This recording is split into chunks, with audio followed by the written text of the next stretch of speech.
que nous allons faire le week-end.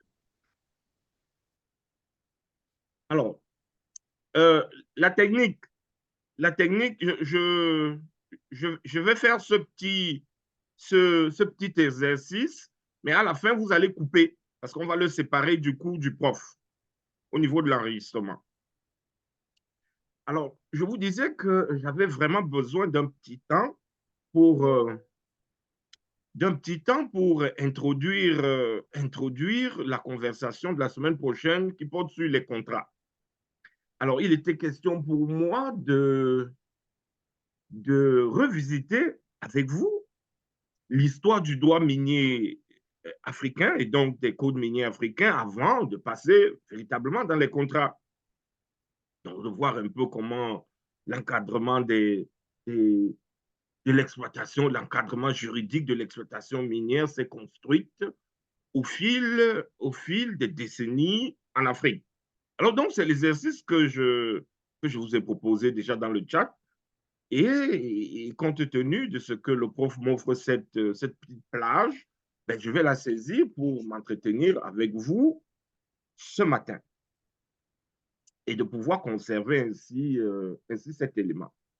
Alors, pour parler de l'histoire du droit minier africain et précisément de l'évolution de la réglementation minière africaine, alors on s'est fondé sur le travail de Bonnie Campbell, un article, un résultat de recherche, un document de recherche intitulé Enjeux des nouvelles réglementations minières en Afrique. Alors, je soulignais que Bonnie Campbell est professeur à la retraite aujourd'hui à l'Université du Québec à Montréal. Et dans cette université, elle a créé un groupe de recherche sur les activités minières en Afrique. Voyez-vous, c'est intéressant de savoir que, alors c'est une Canadienne va créer un groupe de recherche qui est spécialisé sur les activités minières en Afrique, pas au Canada, en Afrique. Voyez-vous, ça c'est absolument intéressant. Et donc, alors comme je le soulignais, ce groupe de recherche a eu beaucoup d'argent. La Banque mondiale lui a donné de l'argent, le Canada lui a donné de l'argent, un beau monde lui a donné de l'argent pour mener des recherches.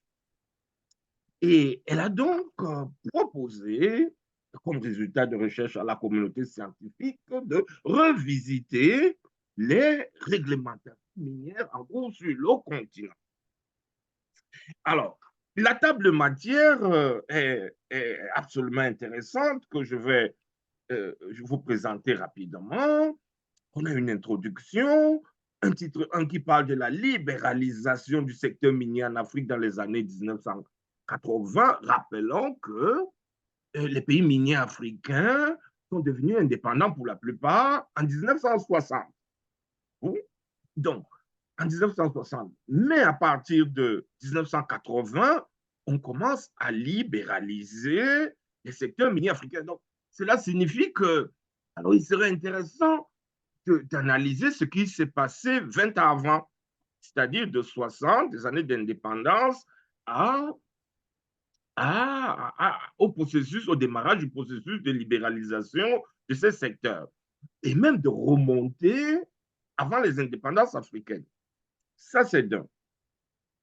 Alors, dans ce plan, on fait déjà ressortir le retrait différencié de l'État et ses conséquences. Donc, on nous dit déjà dans le plan que, alors, lorsqu'on libéralise, on met l'État en retrait et puis ça provoque des conséquences que nous allons voir. Deuxième élément, la création d'un nouveau cadre de réglementation pour le secteur minier en Afrique dans les années 90. Alors, 10 ans après, on fait une évaluation, on fait une nouvelle réforme, et là, elle va poser diagnostic et recommandations de la Banque mondiale. Et vous, diagnostic et recommandations de la Banque mondiale. Alors, le nom de la Banque mondiale va apparaître déjà dans la table de matière. Alors, on comprend que la Banque mondiale va piloter les réformes minières en Afrique. Troisième élément de la structure, les codes miniers et réglementations environnementales, 3 générations triées tirée de l'expérience des pays africains. Donc, elle va construire 3 générations de codes qu'elle va présenter ici, 3 générations de codes à partir de l'évolution des législations nationales africaines en la matière. Donc voilà, et puis il y a une conclusion et il y a une bibliographie. Alors, très intéressant. C'est pour ça que nous avons intitulé cet exercice les générations des codes miniers à l'œuvre sur le continent. Et je préfère d'ailleurs l'expression de l'histoire du droit minier, puisqu'on parle code minier, on parle du droit substantiel applicable dans le secteur minier africain. Bien, donc voilà pour la structure.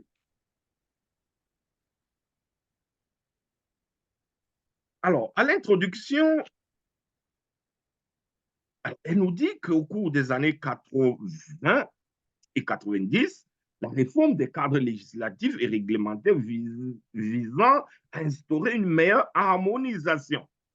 Voilà, elle commence par nous dire que l'un des premiers objectifs de tout ce travail, ou de ce qu'elle va remarquer, c'est qu'on va réformer à partir des années 80-90, on veut harmoniser le droit extractif en Afrique. Voyez-vous? Alors, on va certainement tout au long du cours revenir sur la question du droit, sur la question du droit, du droit applicable. Mais, et sur l'opportunité d'harmoniser le droit extractif en Afrique. On sait qu'à ce jour, il manque encore un acte unilatéral sur le droit extractif en Afrique. Mais la question, voyez-vous, cette étude nous signale déjà que cette préoccupation était déjà chère à la Banque mondiale dans les années, tout au moins dans les années 80 en Afrique. On parlait déjà d'harmoniser le droit minier en Afrique. C'est-à-dire que les règles qui gouvernent l'exploitation minière en Afrique devraient être les mêmes partout en Afrique. Donc, elle relève déjà cet enjeu. C'est l'un des enjeux majeurs des réformes minières en Afrique. Et la question, c'est pourquoi? Pourquoi fallait-il, en 1980, penser à harmoniser les législations minières africaines? Pourquoi fallait-il penser à créer un code minier unique africain en 1980? Est-ce que c'est parce que ça favoriserait le développement des pays miniers africains ou ça attirerait les investissements? Alors, c'est certainement sous l'angle d'attirer les investissements miniers sur le continent africain qu'on pensait à harmoniser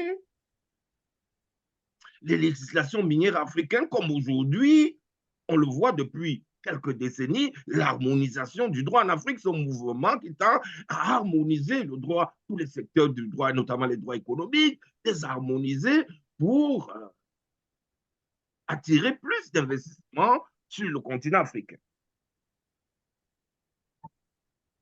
Alors, c'est l'un des premiers objectifs. Le second objectif de ces réformes de 1980-1990, c'est favoriser une plus grande stabilité du secteur minier en Afrique. Deuxième élément, alors on a dit que le premier élément, ça visait l'harmonisation pour attirer les investisseurs. Le second élément, c'est la stabilité du secteur extractif, certainement pour maintenir les investissements. Parce que l'argent a horreur des troubles. Les investisseurs aiment bien mettre leur argent dans des régions stables. Donc, il faut stabiliser les secteurs extractifs en Afrique. Troisième objectif, il faut contribuer à la création d'un climat propice aux investissements étrangers. Je crois que ça, vous l'avez entendu, parce que vous, pour la plupart, vous êtes dans les pays OADA, vous l'avez certainement entendu, toutes les réformes ces dernières années, notamment administratives, les réformes OHADA visent très clairement à créer un climat d'affaires sain, propice aux investissements. Alors, il faut préparer le terrain pour les investissements étrangers. Et à cet effet, je veux proposer, je veux souligner, je veux rappeler que l'Afrique est un désert, non pas minier, mais un désert en matière d'investissement. Parce que seulement 5% des investissements directs étrangers dans le monde viennent en Afrique. Alors, donc, les pays riches se partagent encore les investissements. Et donc, la réflexion, on imagine que la réflexion au niveau international, c'est comment attirer les investissements dans ce désert d'investissement. Comment transformer un désert d'investissement en paradis d'investissement.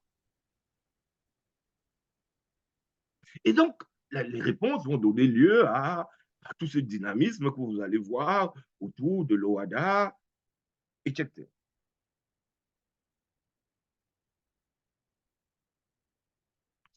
Alors,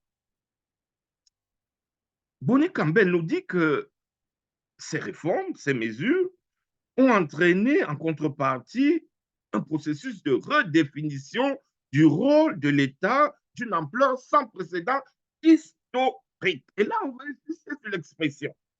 On va redéfinir le rôle de l'État et cette redéfinition sera sans précédent et sera historique, donc un moment fort d'évolution de la vie politique, économique, sociale sur le continent africain. Alors, ceci nous permet de remonter à la période coloniale, les luttes africaines pour les indépendances, donc on se situe dans les années 1950, et au plan international, il y a de grandes négociations. Les indépendances, les luttes d'indépendance africaines sont encadrées par des discussions internationales. Et pour préparer le terrain aux indépendances africaines, en 1952, l'ONU va adopter ce que vous connaissez, le sacro-saint principe de la souveraineté des États sur leurs ressources. Alors, ce principe, comme je le dis, va préparer déjà le terrain à l'indépendance des États africains pour leur donner les moyens d'être indépendants, c'est-à-dire de pouvoir gérer leur population. Donc, à travers ce principe, on veut leur garantir une indépendance économique en essayant leur souveraineté sur leurs richesses minières et énergétiques, et c'est notamment le cas pour les pays africains.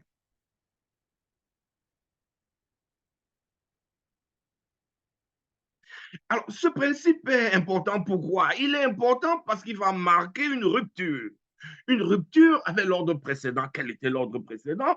Mais c'était celui de la colonisation. Et que signifiait la colonisation?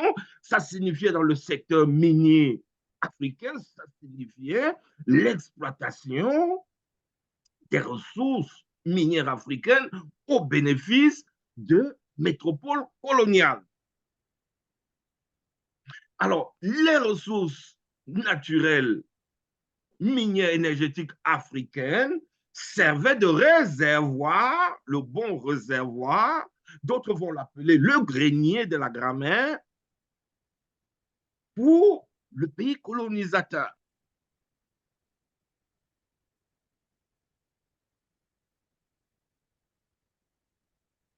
Alors donc, très clairement, pendant la colonisation, ces richesses servaient à, à construire Paris, Londres, Washington, bref, toutes ces grandes capitales. Ça servait à les enrichir. Donc, alors, voyez-vous, depuis la colonisation, le système colonial d'exploitation des richesses minières permettait l'enrichissement du colonisateur et l'appauvrissement du colonisé. dans un système profondément injuste. Et donc, le principe de la souveraineté des ressources allait marquer dans cette rupture avec l'ordre ancien, l'ordre injuste, l'ordre colonial.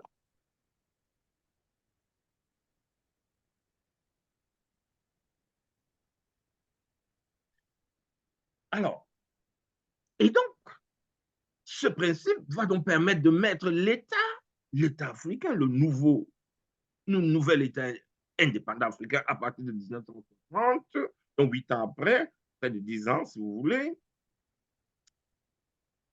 comme maître, il devient maître de ses richesses.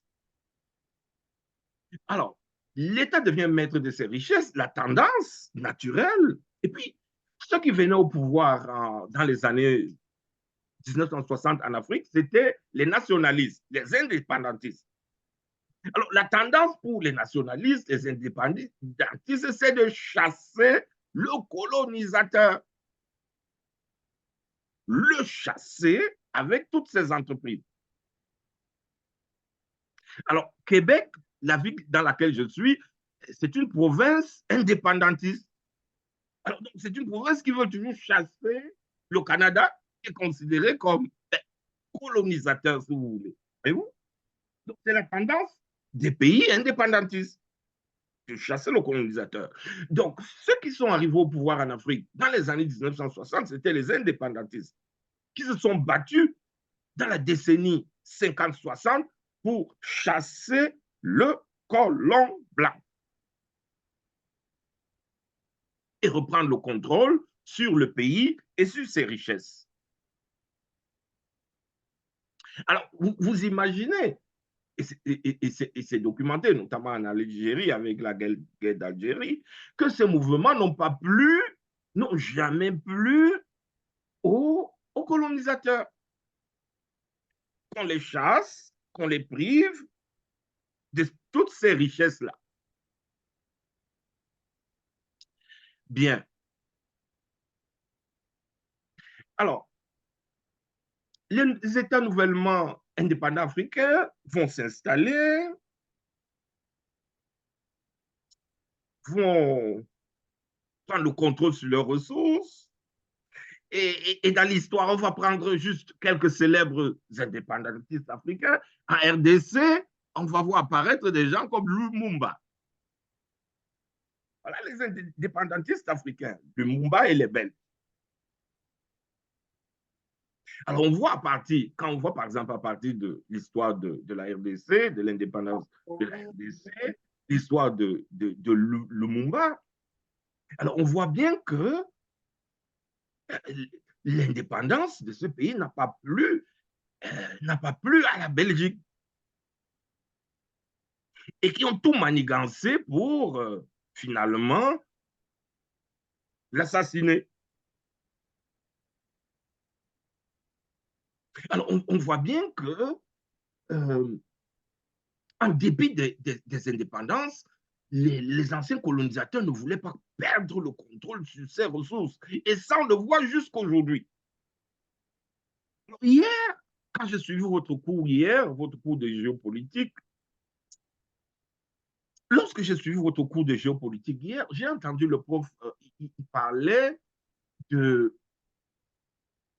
ceinture d'exploitation, ou alors d'un système d'exploitation minière en RDC qui profite aux Américains. Ça, je l'ai entendu. Mais en analysant le corridor de l'Obito, parce que j'ai fait une petite étude là-dessus, là encore, j'ai vu que c'est toujours le même système qui concourt à exploiter, extraire, exploiter, pour de préférence alimenter le marché américain. Donc, il y a cette continuité que les pays riches, industrialisés ou les anciens pays colonisateurs ont grandement besoin des richesses minières africaines. Et ça remonte à la colonisation. Donc, en dépit de la rupture, et d'ailleurs, lorsqu'on va consacrer ce principe de la souveraineté des États sur leurs ressources, on va néanmoins préciser que ces ressources devraient alimenter le marché international. Donc la rupture va se produire certainement avec l'État colonisateur, mais on va préserver le lien avec le marché international.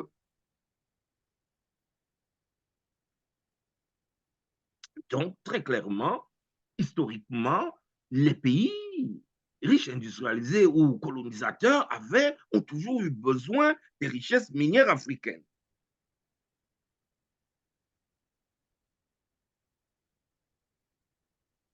Alors, donc, alors on a donc à partir de 1960 un État indépendant africain qui se met en place et internationalement, on lui a donné les pouvoirs pour gérer exclusivement ses richesses et de développer son pays, leur pays. Bien, alors, mais quelle est l'évaluation qui sera faite à partir de la prise de contrôle, si vous voulez, des États africains nouvellement indépendants sur la gestion de leurs richesses minières? Quelle évaluation sera faite dans la décennie 1960, 1970 ou 1980? Qu'est-ce qui va amener à redéfinir 10 ans après ou 20 ans après le rôle de l'État dans la gestion de ses richesses? Pourquoi va-t-on décider 10 ans après cette longue lutte, d'écarter l'État africain par un tout autre processus? Donc, il nous dit que ces réformes qui vont intervenir 20 ans après ou 10 ans après vont contribuer à mettre l'État en retrait. Mais ce retrait de l'État aura des conséquences.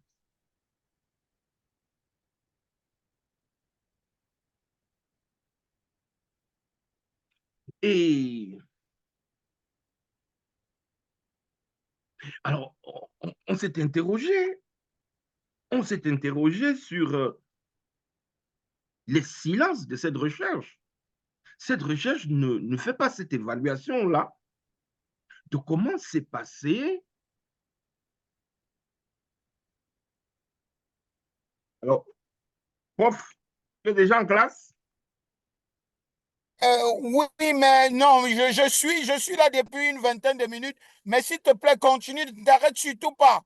Moi, je D'accord. trouve intéressant ce que tu es en train de dire. S'il te plaît, OK, continue. Je suis avec beaucoup d'intérêt, s'il te plaît. je t'en prie. Bien. Alors, cette étude ne nous propose pas une évaluation de la gouvernance minière au cours de cette première décennie par les nouveaux dirigeants africains. Alors, et il fallait forcément compléter cela pour comprendre pourquoi, à l'initiative de la Banque mondiale, il fallait réformer les premiers codes miniers africains. Et donc, mettre l'État en, en seconde zone. Alors, alors là, il y a lieu de souligner que alors on s'est posé beaucoup de questions. On s'est posé beaucoup de questions. On peut voir quelques éléments, on peut partir de quelques éléments qu'on voit dans ce travail de recherche, quelques éléments qui nous disent que les États africains n'avaient pas d'expérience. La première chose, c'est qu'ils n'avaient pas d'expérience pour gérer. On est en 1960, ils n'avaient pas l'expérience nécessaire pour gérer le secteur extractif. Comme on dit aujourd'hui encore, que les pays africains qui sont dotés de toutes ces richesses n'ont pas les moyens technologiques et le financement pour extraire les ressources, exploiter les ressources. Vous voyez, le discours, il s'est modernisé, mais il n'a pas beaucoup changé. Alors, l'argument de l'époque, c'était de dire que ces États n'avaient pas d'expérience. N'avaient pas d'expérience, donc on pouvait s'attendre à une gouvernance chaotique. On pouvait s'attendre à une gouvernance chaotique, une gouvernance chaotique de ce secteur, et donc un gros échec. Alors, premier élément, c'est ça, le manque d'expérience. Peut-être l'autre élément, ce serait peut-être ça aussi, les questions de gouvernance, les questions de mal-gouvernance. Donc, au final, au moins sur la base de ces deux arguments, les résultats seraient désastreux pour les économies africaines. Alors, est-ce que c'est un diagnostic, et puis c'est la question qu'on va se poser, est-ce que c'est un diagnostic réel? Est-ce qu'il n'y a pas d'autres facteurs? Est-ce qu'il n'y a pas d'autres facteurs qui ont été mis en contribution pour qu'on arrive à ce résultat? Est-ce que, et c'est la question qu'on se pose, les puissances, ces puissances industrielles, économiques, grandes puissances, colonisatrices, est-ce qu'elles n'ont pas joué un rôle pour qu'on arrive à ce résultat? Un rôle déstabilisateur. Pour justement reprendre le contrôle, montrer que les pays nouvellement indépendants n'ont pas cette expertise, n'ont pas cette expérience, sont incompétents et qu'il faut reprendre la main sur la gestion de leur richesse. Donc, alors, c'est des hypothèses qu'on met sur la table et qu'on pourrait alimenter en tout état de cause. C'est sur la base donc de ces résultats insatisfaisants et justement dans l'une des discussions qu'on a eues en classe avec d'autres promotions, il y a quelqu'un qui m'a dit que quelqu'un qui a avancé comme ça en classe qu'en RDC à l'époque des indépendances, on pouvait prendre quelqu'un qui a le CP, bon, le CP pour être ministre. Bon, je dis ça comme ça, voyez-vous. Et puis ça nous a amusé parce que bon, si tu es ministre avec le CP, alors ces enjeux complexes de la gouvernance minière en RDC ou dans les pays miniers africains, comment tu vas comprendre ces enjeux si tu n'as que le CP? Bon, apparemment, c'était ça. C'est l'une des explications. Voyez-vous, on peut ajouter ce type à, à tous les facteurs, à toutes les analyses qu'on va retenir. Donc, bref, les pays africains n'étaient pas encore, entre guillemets, prêts ou compétents à assumer ces responsabilités. Alors, cela va conduire, comment ça va se faire qu'on appelle la Banque mondiale à la rescousse et que la Banque mondiale, les institutions financières internationales, proposent de réformer les codes miniers africains pour faire intervenir les multinationales minières africaines. Mais en fait, les nouvelles celles qu'on va appeler aujourd'hui les multinationales africaines, ressembleraient étrangement à celles ou à leurs ancêtres qui opéraient déjà dans les secteurs miniers africains. Cela signifierait un retour, au fond, des multinationales sur le terrain minier africain.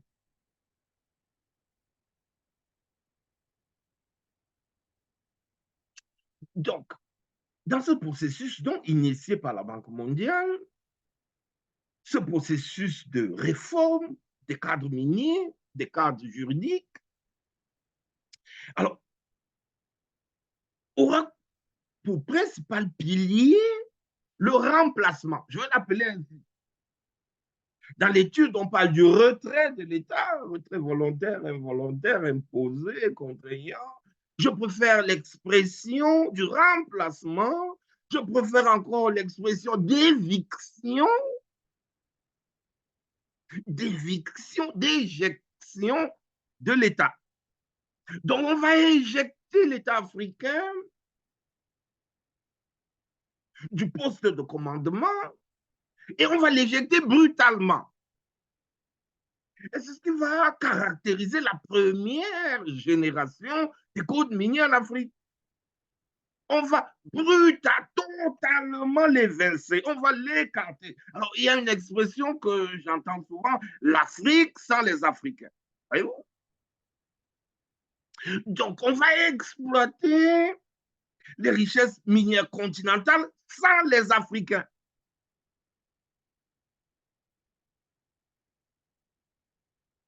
Et on va le remplacer. Alors, il y a une main qui se lève. Est-ce qu'il y a quelqu'un qui souhaite intervenir? Oh, voilà. Voilà. Et donc, la première réforme, là, elle est brutale. On écarte totalement, on va évincer l'État et on le remplace par les multinationales. Et le cas le plus illustratif, et elle le prend d'ailleurs, elle le dit d'ailleurs dans son étude, elle va prendre le cas du Mali. Voyez-vous, le Mali est l'exemple témoin, le parfait exemple. Et regardez la continuité historique de la situation du Mali de 1960 au 19 octobre 2025.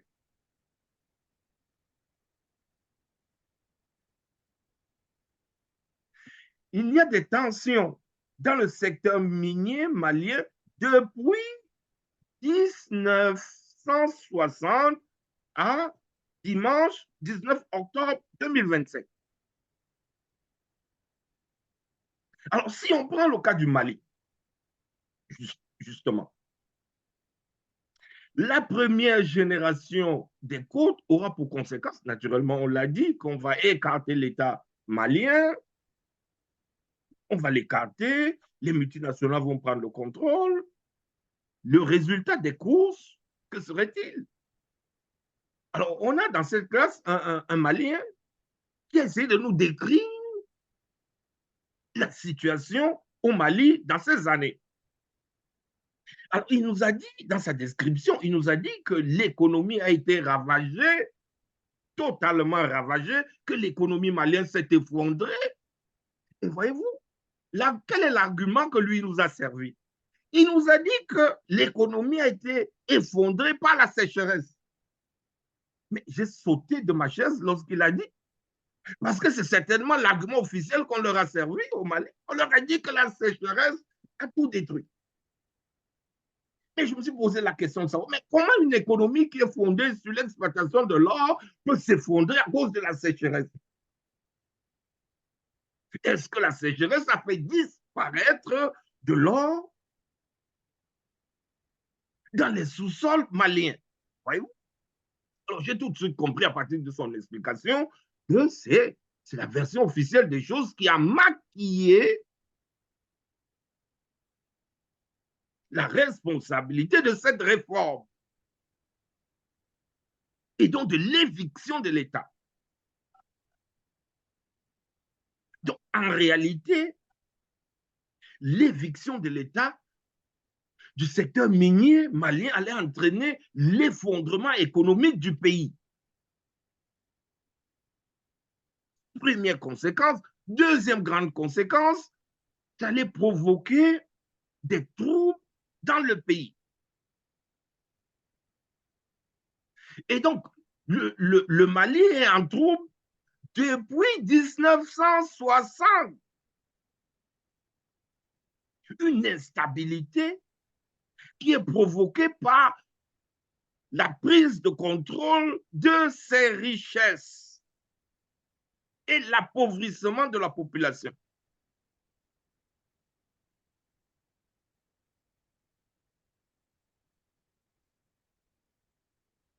Donc, le cas malien ressemble au modèle que nous avons vu, le modèle que nous avons vu à l'époque coloniale, où les richesses minières étaient prélevés en Afrique pour alimenter le pays colonisateur.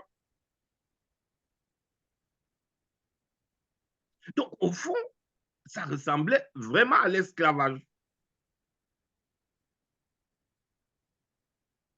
Et donc, c'est ce système qui a continué au Mali. Et le résultat ne pouvait pas être différent. Le résultat ne pouvait pas être différent à un pays qui est privé de ses richesses. Le résultat ne pouvait pas être différent. C'est la pauvreté, c'est la misère, mais ce sont les troubles sociaux aussi. Et les troubles politiques. Donc voilà. Donc la première génération va se caractériser donc par cette éviction brutale, totalement brutale de l'État. Donc une mise en échec à travers le processus de réforme du principe de la souveraineté de l'État sur ses ressources.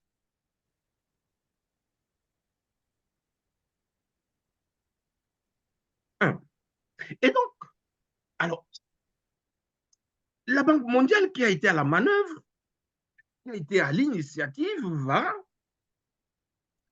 faire le, le bilan de la décennie. Et là, on va se rendre compte que, ben, écoutez, il faut de nouveau une nouvelle réforme s'impose. Parce que les conséquences de la première réforme sont intenables.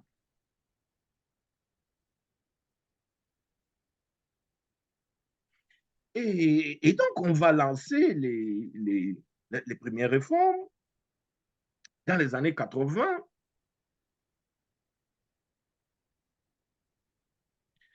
Dans les années 90, donc, on est contraint de revoir sa copie, de réformer de nouveau, d'adopter une nouvelle génération des codes miniers, mais parce que le premier modèle a des conséquences inacceptables. Mais là, on va réformer, donc, on va de nouveau réformer pour adopter la deuxième génération, mais là, elle sera également marquée par le même modèle, c'est-à-dire la prépondérance des multinationales.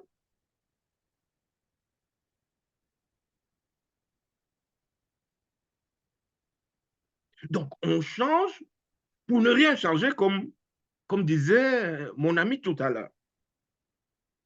On maintient les multinationales aux commandes des secteurs miniers africains. L'État continue à être marginalisé. 10 ans après cette nouvelle série de réformes, le résultat ne pouvait être que très décevant sur le continent et les problèmes de pauvreté s'aggravent sur le continent.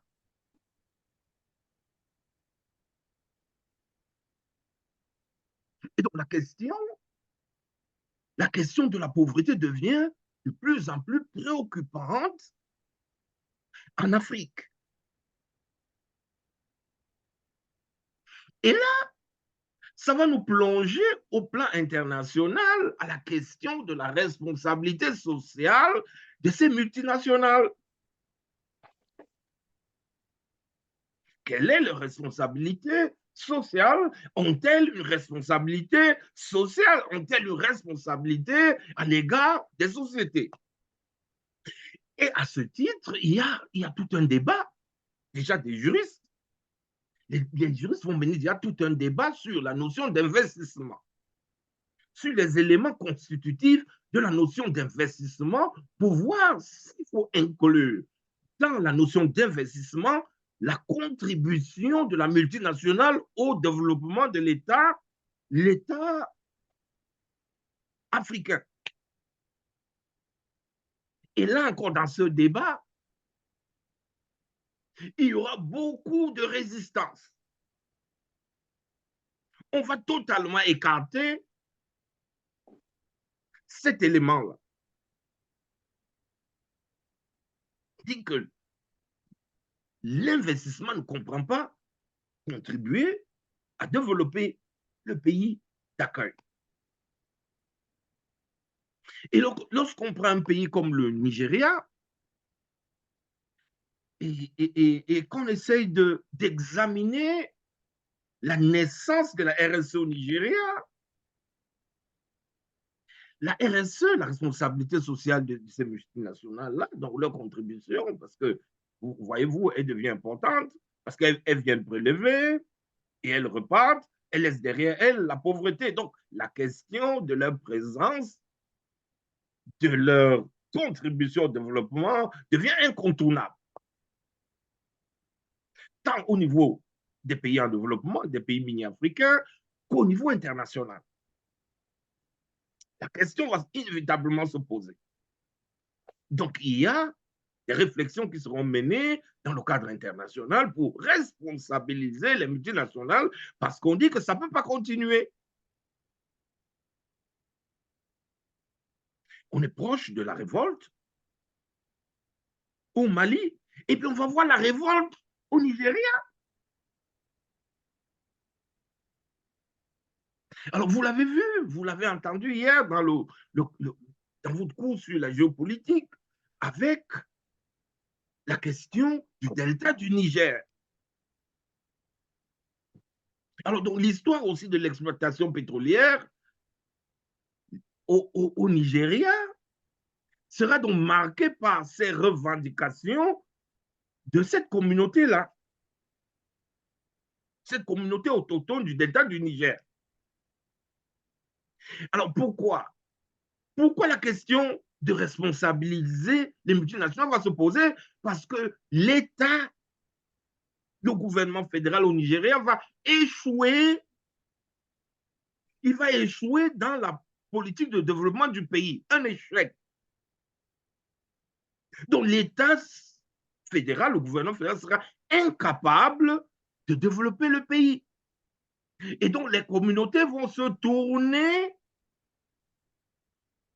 vers les multinationales qui exploitent le pétrole. On commence à l'exploiter dans les années 50 au Nigeria, qui exploitent le pétrole pour leur demander de répondre à leurs attentes en termes de besoins essentiels.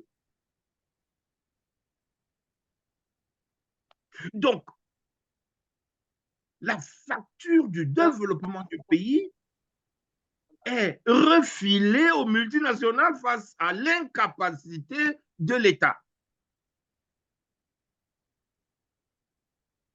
Et donc, c'est pratiquement la même situation dans la quasi-totalité des pays miniers africains. L'État est incapable de développer le pays.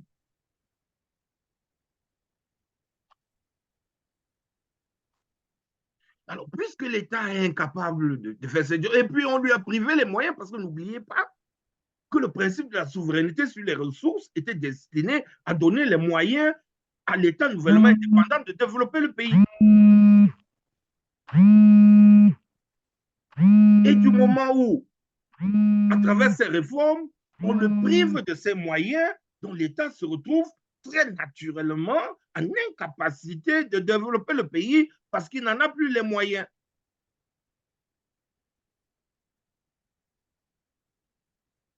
Et donc, ceux qui ont donc remplacé l'État dans la gestion de ces richesses se retrouvent en face du problème de développement sur le continent africain.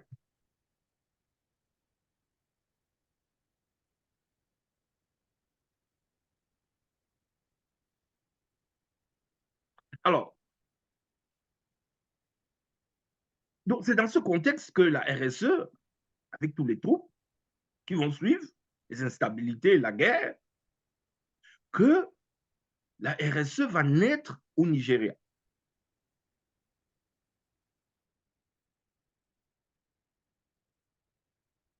Alors, l'évaluation, donc, de cette deuxième génération de codes miniers marquée par l'éviction, ce qu'on va appeler en des termes académiques le retrait, je préfère l'éviction de l'État, aura des conséquences sociales et économiques désastreuses. Alors, cette évaluation faite par la Banque mondiale et les institutions financières internationales vont les amener à réformer une troisième fois, une troisième série de réformes des codes miniers africains. On va parler de la troisième génération des codes miniers africains. Et cette troisième génération, elle va se caractériser, cette fois-là, on va dire que non, il faut faire quelque chose. Il faut faire quelque chose, il faut ramener un peu l'État dans le jeu.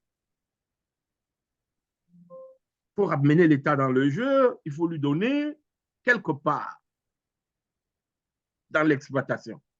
Et donc, on va progressivement voir le retour de l'État dans le modèle de gouvernance minière sur le continent.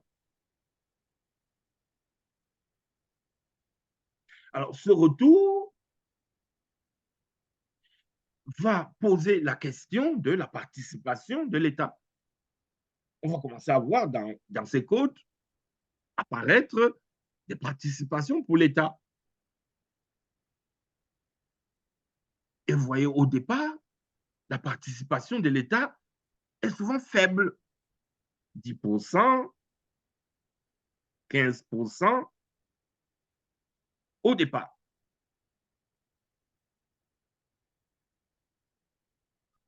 Donc, alors on donne à l'État, on commence à lui donner de petites perfusions.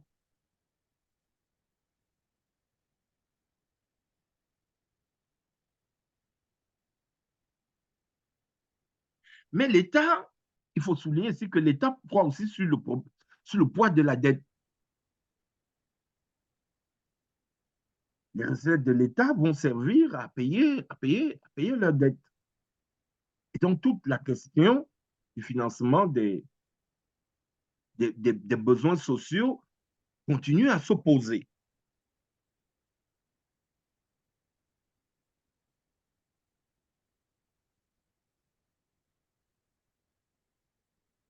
Alors, mais la participation de l'État, elle est encore faible. Elle ne lui donne pas assez de moyens pour s'occuper de sa population.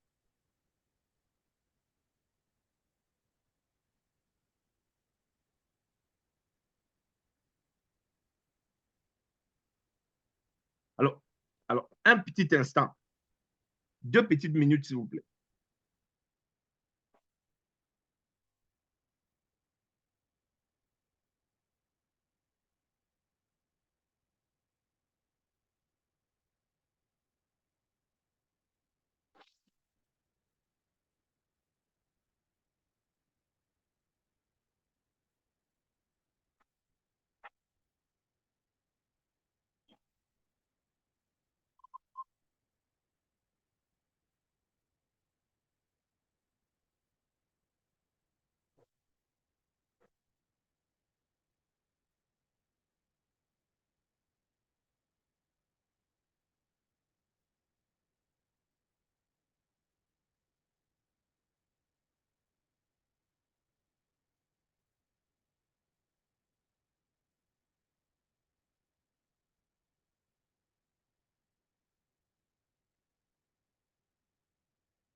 Alors, vous aurez tendance à me poser la question de savoir, bon, je vois le prof qui s'est pointé, vous aurez tendance à me poser la question de savoir, mais pourquoi tous ces développements?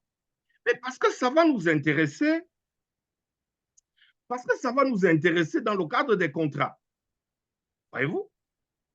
Parce qu'on va voir, on va par exemple voir comment on va, par exemple, voir comment les contrats sont ficelés pour permettre de résoudre ou d'attaquer la question de développement sur le continent africain, de lutter contre la pauvreté. Ces questions seront importantes parce qu'on va, par exemple, voir la question de la participation de l'État dans la société qui exploite les ressources. Donc, la revisitation des réformes minières nous prépare justement à discuter des contrats parce que ces questions vont rebondir dans la rédaction, dans les négociations sur les contrats.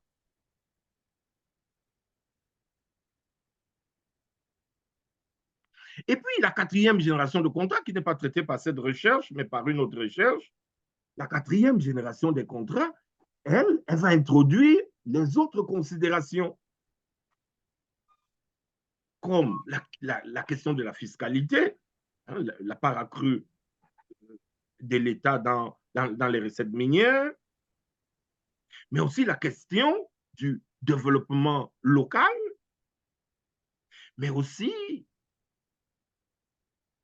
la croissance économique du pays qui est boostée par l'exploitation minière, comme on le voit aujourd'hui en RDC avec les investissements américains qui arrivent ou les investissements chinois et partout dans les pays miniers africains. Donc voilà. Alors, prof, est-ce que tu es prêt?